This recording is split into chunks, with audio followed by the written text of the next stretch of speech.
어떠한 혁신 기술이든지 간에 궁극적으로 최종적인 통과 관문은 결국은 제도권이라는 얘기예요. 그러니까 사실상 코인을 발행하려고 했을 때 미국의 행정부 화폐 패권이 어떻게 거기에 대응했는지를 눈으로 계속 본 거예요. 그래서 완전 철퇴를 맞았죠. 그러니까 그럼 절대 패권자에게 정면으로 맞서서는 안 되겠다. 방법이 없다. 그래서 우회하는 방법을 택한 거예요. 스테이블코인은 왜 그러면 달러 패권에 위협이 되지 않는 거냐라는 거죠. 내가 스테이블코인을 발행하려면 미국의 정부를 자극하지 않는 방법을 찾아야 되는데 지금 이런 것들이 달러의 독점적 지위 때문인데 오히려 다른 나라들이 나서가지고 3, 40개국이 나서 절대 안 쓴다. 뭐 이렇게 선언도 하기도 하고 그래서 못 쓰게 되는데 이 나라들은 그러면 달러의 독점 체제에 대한 이런 위협이 없었나 하는 생각이 일단 하나 들고 네네네. 그때는 그게 안 됐는데 지금은 스테이블 코인이 또 된단 말이죠. 무슨 차이가 있는지 그게 그러니까 궁금해요. 그거는 일단 그 리브라라고 하는 화폐의 준비금 구조를 이제 보셔야 되는데요. 그때 마크 저커버그가 생각했던 준비금 구조는 6개국의 통화 바스켓이었어요. 그러니까 무슨 얘기냐면 달러, 유로, 뭐 엔화, 뭐 위안화, 그래서 원화 등등 이제 뭐 그 안에 들어가는 6개국을 정확하게 기억은 나지 않는데 그 6개국 주요국의 통화 6개 통화를 이제 바스켓으로 만들어서 준비금으로 하고 그것을 토큰화한 이제 리브라를 발행하겠다는 거였어요. 그러니까 유로 집행위원회도 리브라 발행에 막는데 발벗고 나선 거는 그 안에 유로가 들어있었기 때문이에요. 네, 그러니까 유로도 위협했고 달러도 위협했고 엔화도 위협했던 거예요. 근데 이 구조가 뭐냐면은 그러니까 마크 저커버그가 정확하게 이제 뭐 그거를 벤치마킹 했는지 모르겠는데 그 브레튼 우즈 체제 때 이제 영국 쪽에서 브레튼 우즈 체제라는 게 1944년에 2차 대전 종전 직전에 금이 영국에서 미국의 금고로 다 옮겨지니까 영국이 무기를 미국으로부터 사들이는 과정에서 이제 영국에 있는 금이 다 미국으로 옮겨졌거든요. 당시만 해도 금이 화폐였거든요. 근데 화폐가 전부 다 미국으로 간 거예요. 그러니까 사실상 달러가 이제는 금을 대표하는 화폐가 된 거죠. 그래서 파운드화에서 달러로 기축통화가 바뀐 그래서 거죠. 브레튼 우즈 체제라는 게 더 이상 파운드화가 기축통화 될 수 없다. 네. 왜냐하면 영국의 금고에는 영란은행의 금고에는 금이 더 이상 없다. 금이 전부 다 미국으로 갔다. 그러니까 미국의 달러가 앞으로는 금으로 바꿔주는 기축통화다라는 거에 선언이었거든요. 네. 근데 그때 파운드가 달러에게 왕관을 씌워주는데 네. 순순히 씌워줬을 리가 없잖아요. 패권을. 네. 죽는 건데 영국은. 그래서 당시에 이제 이걸 막기 위해서 그 케인즈라고 하는 아직까지도 가장 유명한 경제학자잖아요. 네. 케인즈보다 더 유명한 경제학자는 아직까지는 없는 것 같아요. 아담 스미스 정도가 그죠? 그 그런 케인즈보다 정도. 훨씬 선배고. 네. 그래서 케인즈가 사실은 파운드화의 패권을 지키기 위해서 이제 논객으로 나갔어요. 근데 상대 미국 진영에서 누가 나왔냐면 이제 상무부의 공무원이었던 화이트라고 하는 이제 경제학자가 나가서 이제 둘이 논쟁을 벌인 거예요. 근데 어떤 논리 싸움보다는 뭐 케인즈가 훨씬 더 유명한 셀럽이고 이제 워낙 탁월하니까 논리에서는 압도했겠죠. 또 이제 잘생기고 또 언변도 탁월했다고 하고. 그래서 화이트가 논쟁에서는 굉장히 열세에 몰렸을 텐데 그게 문제가 아니라 결국에 화폐 패권은 금이 어디에 있느냐인데 미국의 금고에 금이 있으니까 더 이상 논쟁이 불필요했던 상황이었던 거예요. 그래서 어쩔 수 없이 이제 그 파운드의 패권을 달러에 넘겨주는데 그때 어쩔 수 없이 넘겨줘야 되니까 마지막 보루로 케인즈가 제안했던 시스템이 있었어요. 그게 이제 제3의 화폐를 만들자는 거였거든요.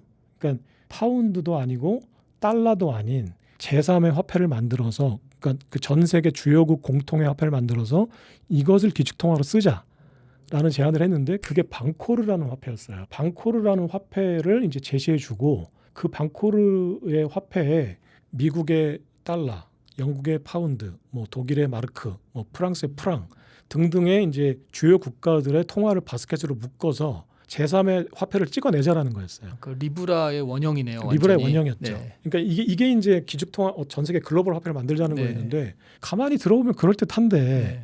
화이트가 한마디로 그냥 눌러버린 거예요. 네. 아니 그냥 달러를 쓰면 되지. 왜 이렇게 복잡하게 다시 인쇄를 네. 하냐. 네. 그게 어차피 달러 아니냐. 네. 결국은 금 밖으로 달러를 바꿔서 미국으로 올 거 아니냐. 어. 그래서 이제 방코르가 사실상 무산됐거든요. 근데 이 리브라의 준비금 구조가 정확하게 방코르였어요. 네, 그러니까 방코르라는 이 준비금 구조는 어떻게 보면 모든 주요국들의 화폐를 포함시키기 때문에 만약에 좋게 해석이 되면 이 모든 국가들이 찬성하는 구조인 거고 나쁘게 얘기하면 누구도 좋아하지 않는 구조예요. 달러 입장에서는 혼자 하고 싶은데 왜 거기에 파운드가 끼는 거지? 라고 생각할 거고 파운드 입장에서는 달러가 어차피 들어오면 힘이 센 화폐니까 파운드 영향력이 줄어들 거고. 그러니까 누가 봐도 좋지 않은 구조예요. 그러니까 걸그룹으로 치면 센터가 다 되고 싶은데 네네네. 다 이제 센터는 하나밖에 없으니까 네네. 난 차라리 솔로 활동한다. 그렇죠, 그렇죠. 이렇게 해서 그룹이 깨지게 되는 그렇죠. 그런 거네요. 지금 말씀하신 거랑도 비슷하고 재건축하고도 비슷해요. 네. 내가 재건축을 그냥 하면 네. 내가 10억을 버는데 네. 옆집이 조망권이 더 좋아서 15억을 벌어요. 그럼 나는 그 15억 중에 2억을 달라고 땡깡 부리면서 재건축이 안 되거든요. 네네. 내가 10억을 버는데도 불구하고. 그러니까 누구나 다 좋지만 상대적으로 나쁘기 때문에 안 하겠다는 거예요. 네, 근데 리브라도 그렇고 지금 방크로도 그렇고 뭐 그런저런 이유 때문에 네. 모든 국가들이 반대했어요. 리브라는 더 반대했죠. 그러니까 이거는 이제 어떤 정부도 아니고 민간이 발행하겠다는 네. 거니까. 그래서 완전 철퇴를 맞았죠. 당시에 뭐 EU 집행위원한테 뭐 6천억 원 정도 과징금을 맞고 또 미국에서도 막 국세청이 나서서 막 계속 세무조사하고 또 뭐 CIA가 나서가지고 비리 조사하고 뭐 별의별 수단을 다 동원했을 거예요. 그러니까 그때 화제가 됐던 게 마크 주커버그 맨날 똑같은 옷 입고 다니다가 네네네. 그 청문회 가가지고 네. 양복 처음 입었다고 네네네, 그 사진 남아 있는 거 네네네. 화제가 됐죠. 그러니까 그것도 좀 우스웠던 장면인데 네. 그냥 그랬더라면 그냥 오히려 그냥 티셔츠 입고 가서 했더라면 이제 오히려 정체성이라도 지켰을 네. 텐데. 그러니까 당시에 마크 저커버그는 머리는 좋았지만 정무적인 감각이 없었던. 그러니까 자기가 그 리브라를 발행하는 것이 화폐 패권에 대한 도전이었다는 인식을 못했던 거죠. 그 실리콘밸리에서 그냥 머리 좋은 엔지니어였던 셈이죠. 근데 그러면 최근에 그러면 스테이블 코인은 왜 그러면 달러 패권에 위협이 되지 않는 거냐라는 거죠. 그래서 이 중간에 어떤 사건이 있었냐면 그 PYUSD라고 하는 스테이블 코인이 이제 사실은 그냥 송금 시스템인데 그 피터 틸의 페이팔에서 PYUSD라고 하는 송금 코인을 발행했어요. 이것도 결국 스테이블 코인이랑 비슷한 코인인데 2023년에 이제 뉴욕 금융 당국의 승인을 받아서 연방 정부의 승인을 받은 코인이에요. 지금은 쓰이고 있고요. 근데 이 PYUSD를 발행할 때 피터 틸이 이제 준비금 구조를 마크 저커버그가 했던 준비금 구조에서 완전히 뜯어고친 거예요. 왜냐면은 마크 저커버그랑 피터 틸은 특수 관계거든요. 무슨 관계냐면은 2004년에 그 페이스북이 이제 처음에 출범했을 때 이제 거기에 시드머니 투자했던 업체가 어디냐면은 피터 틸이 만든 파운더스 펀드라는 벤처 캐피탈이 있어요. 근데 그 피터 틸이 페이팔을 매각한 다음에 매각 자금으로 일론 머스크 동업자였거든요. 피터 틸하고 일론 머스크하고. 일론 머스크는 그 스페이스 X라는 기업을 만들었고 피터 틸도 이제 팔란티어라는 기업을 창업했지만 주력 사업은 이제 파운더스 펀드라고 하는 벤처 캐피탈이었어요. 그래서 일론 머스크하고 피터 틸하고 이제 완전히 다른 길을 가는데 일론 머스크는 제조업을 했던 거고 이제 피터 틸은 이제 벤처 캐피탈리스트로 이제 투자자의 길을 걸었던 거죠. 근데 첫 투자의 성공 사례가 페이스북이었어요. 그래서 그 마크 저커버그한테 50만 달러가 얼마를 투자해서 뭐 2,000배인가를 벌었다고 해요. 2,000배요? 네네네. 그래서 이제 그것 때문에 파운더스 펀드가 유명해졌고 이제 팔란티어가 최근에 이제 유명해진 기업이 된 건데 그러니까 마크 저커버그는 피터 틸 입장에서는 자기가 키운 벤처 사업가죠. 그러니까 마크 저커버그가 리브라라고 하는 스테이블 코인을 그러니까 사실상 코인을 발행하려고 했을 때 미국의 행정부 화폐 패권이 어떻게 거기에 대응했는지를 눈으로 계속 본 거예요. 육안으로. 그러니까 그럼 절대 패권자에게 정면으로 맞서서는 안 되겠다. 방법이 없다. 그렇죠? 그러니까 아무리 뭐 돈 많고 개인적으로는 똑똑한 철학자이고 또 팔란티어라고 하는 AI 기업을 운영하는 사업가이지만 미국의 행정부라고 하는 절대 패권에 내가 정면으로 맞서서 득될 게 하나도 없다라는 것을 뼈저리게 느꼈던 거죠. 그래서 우회하는 방법을 택한 거예요. 내가 스테이블 코인을 발행하려면 미국의 정부를 자극하지 않는 방법을 찾아야 되는데 그렇다면 결국 리브라는 달러 패권에 도전했기 때문에 철퇴를 맞았으니까 그럼 달러 패권에 도전하지 않고 이제 스테이블 코인이라고 하는 이제 코인을 발행할 수 있는 방법이 뭘까?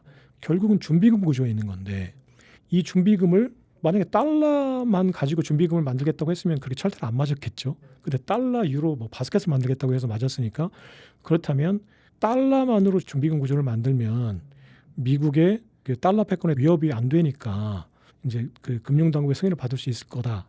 근데 수익 구조를 만들어야 되니까 거기에 단기 국채를 담은 거예요. 그리고 미국의 행정부는 결국은 달러를 발행한다는 의미는 국채를 발행한다는 의미니까 미국이 국채를 지속적으로 발행해주는 국채 수요처로서 스테이블 코인이 국채 수요를 만드는 구조를 만들어주면 결국은 미국의 행정부도 이 스테이블 코인의 존재를 반가워할 거다라고 해서 당시 피터 틸이 뉴욕 금융당국을 설득하는 캐치프레이즈가 PYUSD가 달러 패권에 도움이 된다였어요. 네, 그래서 처음에는 무슨 뭐 제안서를 딱 보니까 뭐 이거 옛날에 리브라 아니야 하고서 이제 내동댕이 쳤던 뉴욕의 주 의원들이 이제 얘가 청문회 나와서 계속 이제 발언을 스테이블 코인이 PYUSD가 달러 패권에 도움이 됩니다라고 외치니까 한번 설명해봐라고 얘기했겠죠. 그러니까 이제 그때서 이제 우리는 스테이블 코인 발행액만큼 미국의 단기 국채를 사줄 거다라고 하니까 귀가 솔깃한 거예요. 국채를 더 이상 중국 정부도 안 사주고 또 JP모건도 안 사주고 더 이상 국채를 사줄 데가 없는데 갑자기 스테이블 코인 발행사들이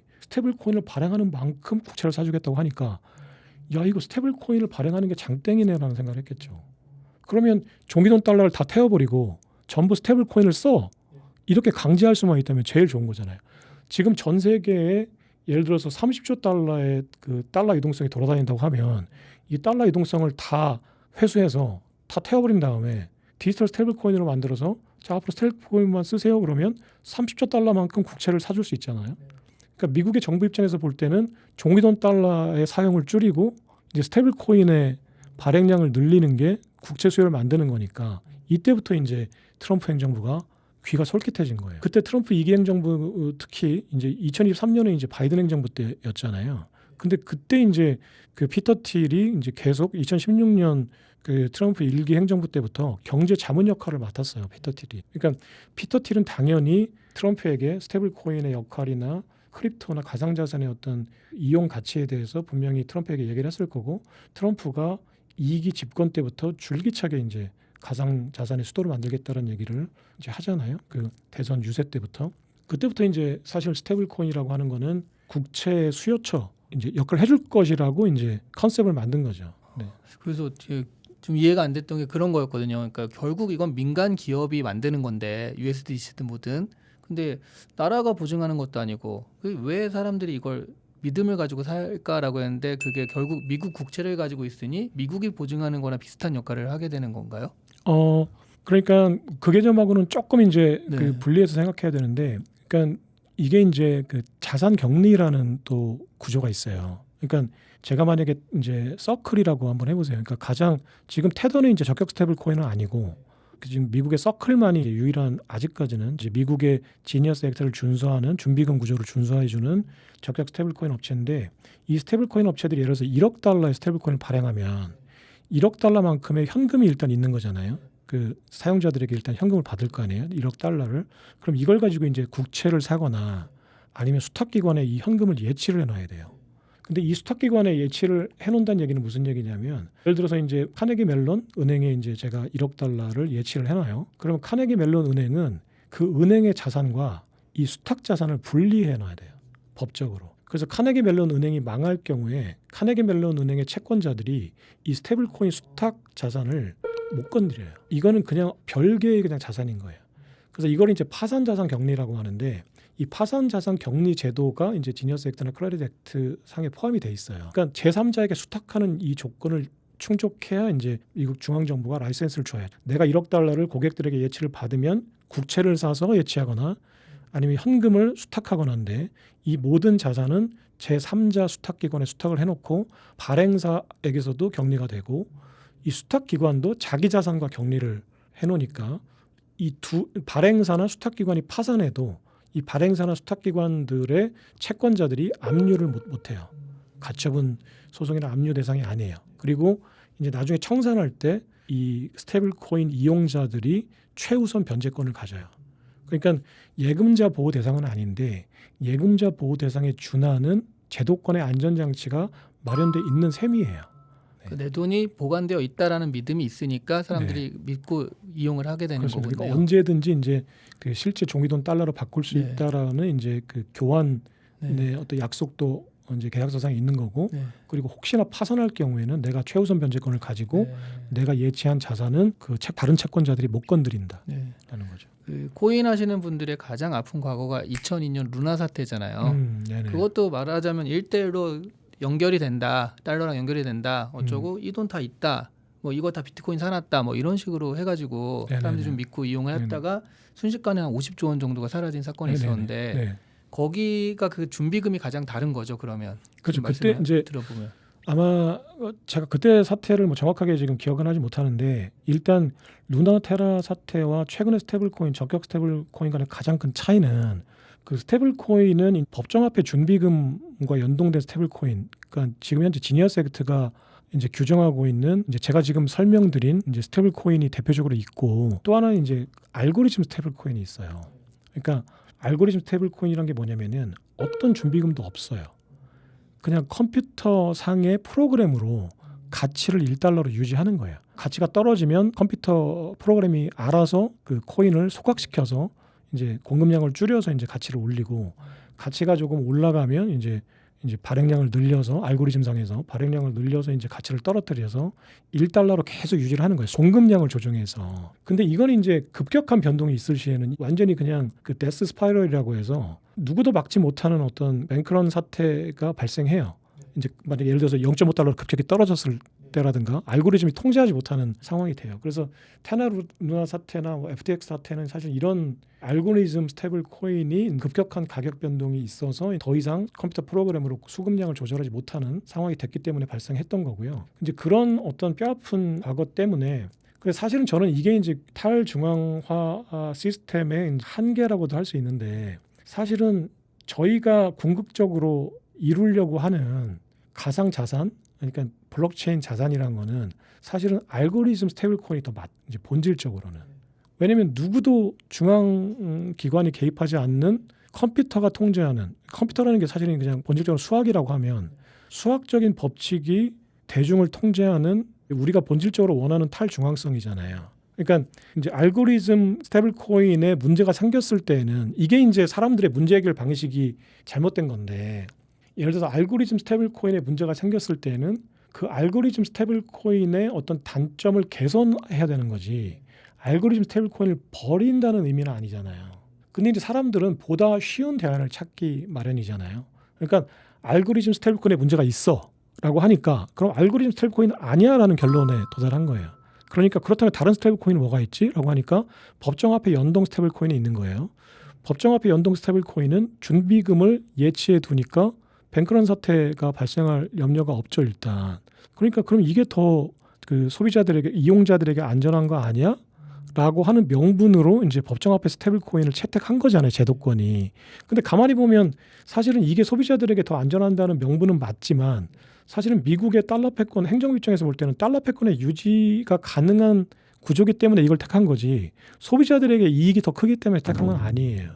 근데 본질적으로 탈중앙성이나 어떤 나중에 가서 본질적으로 더 많은 어떤 사용자 비용을 줄일 수 있는 구조는 알고리즘 화폐죠. 왜냐하면 지금 그 법정화폐 연동 스테이블 코인은 어쨌거나 우리가 그 법정화폐를 제시하고 예치한 거를 또 미국의 국채를 사고 또 여러 가지 중개인들 거치잖아요. 그러니까 사실은 예전에 있었던 그 중개인들 많이 거치는 금융망하고 이제 중첩이 돼 있죠. 근데 우리가 궁극적으로 이제 바라는 거는 그냥 블록체인 그 시스템에서 모든 게 다 해결되는 거니까 알고리즘 화폐가 사실은 본질적으로는 그 탈중앙 화폐의 본질이 맞죠. 그렇다면은 해결책이 어디로 귀결됐어야 되냐면 알고리즘 그 스테이블 코인의 문제가 뭐였지? 그러니까 가격이 급격하게 변동할 경우에 이 프로그램상으로 이 가격을 유지할 수가 없는 뭔가 단점 구조가 있다.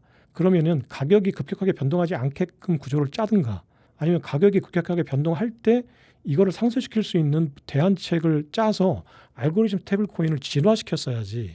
이거를 죽이는 쪽으로 이제 갔다는 얘기는 무슨 얘기냐면 결국은 어떠한 혁신 기술이든지 간에 궁극적으로 최종적인 통과 관문은 결국은 제도권이라는 얘기예요. 그러니까 제도권이 이 알고리즘 화폐가 좋지 않은 거죠. 달러 패권에 전혀 도움될 게 없잖아요. 그 준비금 구조도 없고 그리고 이게 실제로 만약에 사람들이 컴퓨터를 믿고 쓴다라는 얘기는 예를 들어서 종교나 통치 체제랑 비슷한 거잖아요. 예를 들어서 하나님한테 우리가 기도하듯이 결국은 컴퓨터한테 기도하는 모습이 되는 거고 또 대통령이나 행정부에 기대서 저희가 믿고 화폐를 쓰듯이 컴퓨터를 믿고 화폐를 쓰게 되는 거니까 어떤 이 뭔가 통치 구조의 최정점에 컴퓨터가 있는 게 지금 현재 미국의 달러 패권 기득권들의 입장에서 볼 때는 하나도 좋을 게 없어요. 그러니까 결국 채택 가능성이 상당히 적은 시스템이었고 그 시스템의 단점이 극명하게 노출되자마자 그 단점을 명분으로 완전히 죽여버린 거예요. 제도권 내에서. 그래서 지금은 적격 스테이블 코인의 그 요건에 어떤 나라든지 간에 알고리즘 스테이블 코인은 못 쓰게 돼 있어요. 지금 지니어스 액트 상에도 알고리즘 스테이블 코인은 못 쓰게 돼 있어요. 그리고 가장 앞장서서 스테이블 코인이나 가상 자산에 대한 법률 체계를 만들었다고 하는 아부다비에 있는 적격 스테이블 코인 요건에도 그 알고리즘 스테이블 코인과 프라이빗 코인이라고 해서 모네로 같은 어떤 다크 코인이라고 하죠. 이런 다크 코인은 절대 못 쓰게 돼 있어요.